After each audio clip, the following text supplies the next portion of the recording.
ఈరోజు మనం చేసుకోబోయే చాలా స్పెషల్ రెసిపీ కాకరకాయ ఫ్రై. అసలు చేదు లేకుండా చాలా సింపుల్గా వారం రోజుల పాటు పాడవకుండా ఉండే రెసిపీ. కాకరకాయ అంటే చాలా మందికి చేదు భయం ఉంటుంది కదా, కానీ ఇలా చేస్తే మాత్రం కాకరకాయ అసలు తినరు అనే వాళ్ళు అడిగి అడిగి తింటారు. ఒక్కసారి అన్నంలో కలుపుకొని తిన్నారంటే గ్రేవీలో కూడా సూపర్గా ఉంటుంది.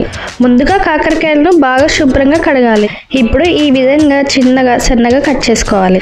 చాలా పెద్దగా కాకుండా చాలా చిన్నగా కాకుండా కట్ చేస్తే ఫ్రై బాగా వస్తుంది. ఇప్పుడు మధ్యలో ఉన్న గింజలు ఇష్టమైతే వేసుకోవచ్చు, ఇష్టం లేని వారైతే తీసుకోవచ్చు. ఇప్పుడు రెండు విధాలుగా రెసిపీ చాలా బాగుంటుంది. గింజలు ఉంటే మరింత టేస్టీగా ఉంటుంది. ఇప్పుడు స్టవ్ మీద కడాయి పెట్టుకొని తగినంత ఆయిల్ పోసుకోవాలి.